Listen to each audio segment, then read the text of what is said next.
Alright, welcome back.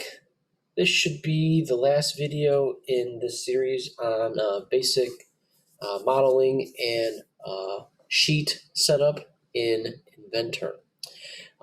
This is about where we left off in the last video, and I wanted to address a couple other little things about dimensioning. I figured since we have a little bit more video here, we'd do a little bit more dimensioning on this.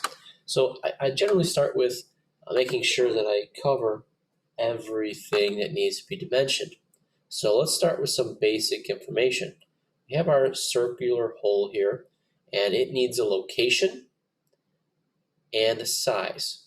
So I see this 0.87 here and this 2.25. Those are locating the center of that circle up and over from this point right at the corner. We also over here have a dimension for its diameter. Now while I'm looking at this dimension for the diameter, it's generally accepted that we don't need to see extra zeros at the end of our dimensions. So currently, Inventor seems to be defaulting to 2 decimal points to the right of 0. So let's talk about how to adjust that, because I'd want you to go through and on this 3 here, we don't need the 3.00, we just need a 3. And on this 2.50 down here, we only need the 2. And on this, we only need a 1, and so on. So the way we can edit dimensions is we go up to them, or possibly when we were placing them, I didn't cover this in the last video, we can always go back and edit a dimension by highlighting and right-clicking, and then going down to edit. And that should bring up this window, which should be created when we make a dimension. And at a default setting, I believe you'll see this text tab highlighted. So in theory, we might be able to put in some additional text. I generally don't recommend that. Over on the right here, we have some additional symbols. Well, we won't really be getting into that too much. All you need to do is go to this Precision and Tolerance tab. And if I click on that, you'll see we have some information here under Tolerance Method, and then we have some Precision. And the primary unit, this will only affect, or should only affect, one of our dimensions. So the one we have selected right now, I'm going to change this one because all I need to see is the single one. So I don't need anything to the right of the decimal point. So when I drop down this this drop down box, you see the setting is to 2 decimal points to the right of 0. I don't need the 1 decimal point to the right of 0. In this particular instance, I only need the 0. So 1 single whole number. So I will go ahead and hit or select that 0, and you'll see it's now changed my dimension. I'm going to have to kind of move its position, but I'm going to say OK. And then I'll come in and I'll grab that grip, and I will adjust that dimension so it is only showing me the specifications that I need, or the amount of tolerance or accuracy. So let's do another one down here, this 4.5. So I'm just highlighting it. I'm not clicking on it. I'm going to right-click while it's highlighted, and I'll have Edit Text. Should bring up that same interaction window. Because I had the Precision and Tolerance tab already selected, I just need to come over here to the primary unit, and I will change that to the single decimal point to the right of 0, and say OK. So as you're going through, show again, once again, accuracy and precision. We'll want to make those adjustments. So as we go back to kind of checking our dimensions to make sure we have a fully dimensioned object, we had those 2 location dimensions for the circle, and now the size dimension for the circle. I see an overall length, an overall depth, and an overall height. Now, we have this feature here that we need the size of. I don't see a specific dimension on that detail, and I could certainly have one right here. If I was to dimension this, this would be an acceptable dimension, and it would be up to you whether or not, and I'm just going to place this real quick, and I should be able to move that text to the other side. It would be up to you whether or not we would use the 169 or the 0.62. I'm going to stay with the 1.69 simply because it stays kind of inside the boundaries of the object. This 0.62 is not going to fit in between the arrows, so I'm going to default to the 1.69. That means we don't need both of these because I can do some math and say, oh, this is 2.31, this is 1.69, subtract 1.69 from 2.31, and that would tell me the width of this detail here. So that takes care of how much information we have from the depth. So we got the location of the circle, we got the location or the thickness of that kind of detail there. That means let's focus on the height. So I have this 2.25 here, and I don't know either how tall this area is or how tall this line is. So I have a couple of choices. Again, I can choose to dimension that height of the line here, or I could choose to dimension the height of the line here. In fact, I think I'm going to delete this 2.25, and I'm going to add it onto this view. So it kind of lines up already with the dimension above. And then I can actually dimension this height right here in this view where it shows the detail that I'm looking to dimension. And you can see when I initially place that dimension, I can certainly go in right here and I can change that primary unit precision right as I place it. Okay, so 2.25, I don't know how tall this area is. I've decided to place it over here. I think that's a better location because I can see that detail rather than placing that dimension here, which would be acceptable, but not maybe the best option. Okay, I do know that I need to adjust this precision, and I'll try to make this maybe a good example of where we'd like to get everybody in the class. So let's make that a 1 there. And you see this there. Now when I change that primary unit, that 1 will actually fit in between the arrows. So Inventor is, again, trying to help us out, which is kind of nice. Edit this one, the 2.5, just 2.5, not 2.50. Maybe this one here. This is just a 0.5. Oh, well, I guess I went too far there.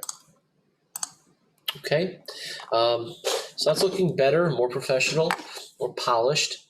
So let's go back to this detail down at the bottom here. I know how high it is, or its height. I know how wide it is. I know how long one of these is. Again, I don't need the one over here for the 1 because I can figure out that it is 1 by adding 2.5 and 1. That's 3.5 from 4.5 tells me that this is 1. I know the angle on between these two lines, so that's okay. The only thing left up here are these chamfers, and again, I know how long that dimension is, and it doesn't look like that 0.75 will fit between the arrows for us right now.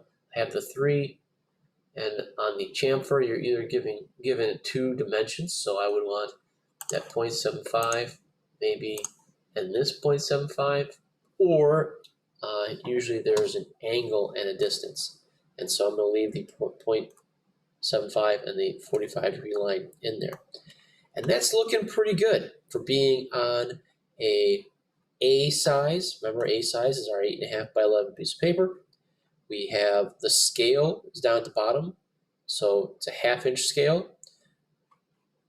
Inventor will place it in there once we kind of scaled our initial base view. If you remember, we go in here, we go and edit the view. We'll see that there is our scale. It's 1/2 inch scale. So what that means is a 1/2 inch equal to 1 inch. Okay, so that seems to fit nicely on our piece of paper.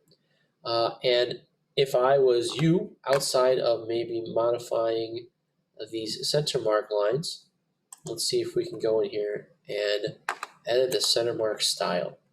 See if we can get that to do anything for us. So we have a whole bunch of controls here. And we can see the mark. And what we're looking to see is maybe what's the size of A. So A looks to be 1/4 inch. I'm gonna try making this smaller. So maybe we'll make this, so instead of 1/4, maybe 1/8. That's 0.125. And let's save and close. And you see there, it didn't change that mark at all to make that center dash visible. So I'm going to hit Control Z and undo that. So let's try to go in and try another editing on that. Maybe the gap. So gap looks like dimension B. Well, actually, you know what? Maybe it should have been the dimension D that I changed. So let's try this. Instead of the 1.57, let's go 0.1. Let's see if that does anything for us. Nope, no change there. So we'll undo that change. And again, right now in class, I'm not sure if this is the best setting or the best use of our time. B, it's B. B is the same. So 0.11, 0.118. You don't want to worry about the overshoot, which is the extension out. I think we really should be looking at D. Maybe it's B. Maybe B is too small. Let's try B. Let's make B 0.0625. Let's save and close that. And that doesn't have to change. It doesn't seem to change anything either. So for our purposes today, I'm not going to worry too much more about center lines not showing up, but I should see those center lines for you. I feel like I want to give it one more high school try. If A is smaller, so maybe let's make that 0.125, and B we make 0.0625, and maybe we'll make D match A. So we made A 0.125. Save and close. Yep, see, not. Actually, you know what? Let me go back. Let me redo that because I just did notice. I do like the way the center mark up in here is changing. Let's take a look at this. If I undo, you can see that was the settings on those center lines prior to me playing with it. So now that's looking a lot better. So let's redo that. That's looking a lot better. It's a lot smaller, but maybe we still don't have enough space here. So maybe let's go back in one more time.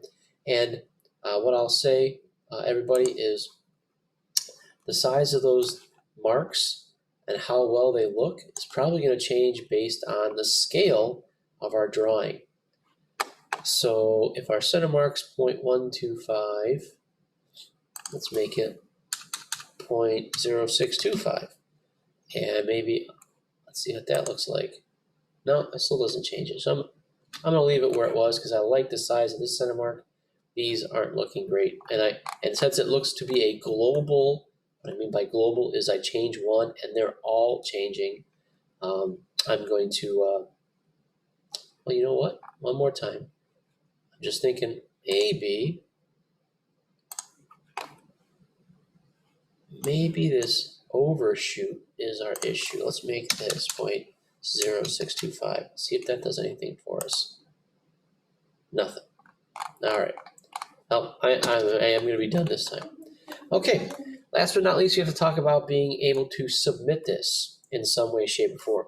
I'm going to talk about two different ways. If you were at home or you were at work, let's say, and you needed to send this file somewhere for someone to look at, we would probably want to send either a PDF or another digital copy of the file.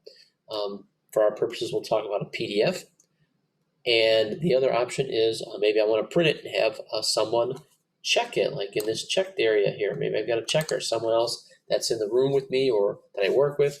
Be like, hey, you take a look at this, see if there's anything major that I missed. So when you send it out to have it looked at, it's going to look nice and professional. Okay, sometimes you look at something so long, you glaze right over something that's very important. So let's go up to the top. We're going to go up to File, and we're going to go to Print. Okay, now we're going to go to up here at the top. You can either hit Print here or go to Print itself, and you should get this print window that pops up. Um, and in the name of the printer, we've got a couple of options, and hopefully, either in class, we'll talk about whether or not the name changes, but we're currently, or I am currently in V122, which is where the class is being currently taught, and that certainly could change at a later date. So that is the printer that we would use to actually send this file to create a hard copy or a paper copy. And if you are in the building, that is what I will prefer. However, if you are looking to print as a digital copy, you have a couple of options. Adobe PDF is a good option. However, I don't know how that always works. Adobe has become kind of problematic, and if you don't have just Adobe Reader, or you don't have Adobe at all installed, that might not be there. So Adobe PDF could be an option, but I'm going to go to this Microsoft Print to PDF. That should work on everybody's computer with little to no issues. Okay, so if you got Windows, it's Microsoft, that's probably on there. So let's start with that. We're going to do a digital copy. You can see this has got a range of sheets. We only have one sheet here right now, so that's all I want to print. We want to print at a 1-to-1 scale, and that should mean that if we make a digital copy and we send it to somebody else and they print it, as long as they don't scale it, if I take a ruler or a scale and I measure any of these specified distances, they should measure correctly. So that's kind of important. And really outside of that, let's do a preview, see what it looks like. Okay, so that's looking okay to me. We've got our gray isometric view or 3D view. We've got the dash lines are showing up. The center mark here is visible. Obviously those center marks are not great, but those are there. I don't see any particular misspellings in the sheet information. So I would be ready to print this. And you can either print from here in the top left or hit close. Thought it would bring us back to the print window. That seems to be, maybe I should have just hit print, but let's go check that again. So we've got Microsoft Print, current sheet, and we would say okay. Now once we say okay, it's probably going to ask us where to save this file. For those of you in the building, you're probably going to want to navigate down and find your U drive. Okay, and you're going to want to save inside of your U drive. If you happen to have your Google Drive linked, then you could probably save directly to your Google Drive and save you the steps of having to upload that to your Google Drive to submit it in our Google Classroom if you are digital. But I'm going to just go, again, to simulate, make this easy. I'm going to save this to my desktop so you can all see. So I'm going to change, and just so we're clear, in the school, you probably do not have the ability to print to the desktop or save to the desktop. So I'm going to hit select desktop. See, I've got a couple of things here already, but I'm going to call this, what I would suggest is you would put your last name, okay, maybe an underscore, that's a shift dash, so to the key to the right of the 0 in your number on the keyboard. Normally, if you press it initially, that's a dash. We're going to do an underscore. Most file names don't like dashes, but underscores. So that way your name's in the file name, and then this was the dovetail slide. Dovetail underscore slide. It's usually a good idea to not leave openings or spaces in a piece of or a file name. Shouldn't matter too much, but good habit to get into. So I'm going to go ahead and save that. Now, if you did that with Adobe, let's do that to show you how that one would work. I'm just going to change this. So there's another option for a digital file, and I'm going to go ahead and say okay to that one.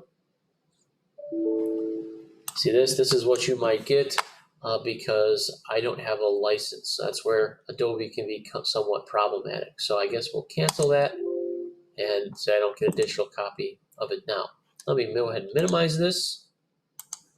And right over here on my desktop is the file that I just created, and there is the PDF. Okay, so again, if you're submitting this digitally, and we can see that that PDF looks correct.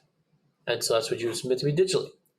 Now, for those of you that are in the building or not sending this in an electronic copy, I prefer paper copies. It's much quicker for me to take a look at it in person and mark things up or give you feedback on a piece of paper rather than digitally.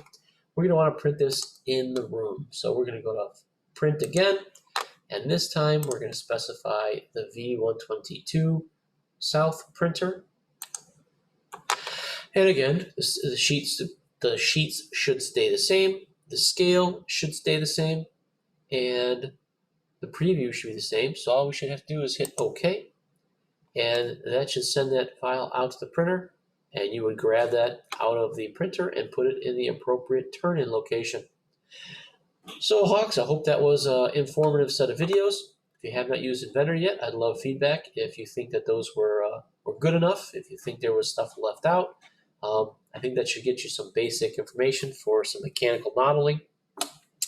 Maybe in a future video, we'll take this 3D object we created and show you how to send that off maybe to a 3D printer so you could create something and then create a physical copy of that item that you designed. All right, stay safe. We'll talk to you later.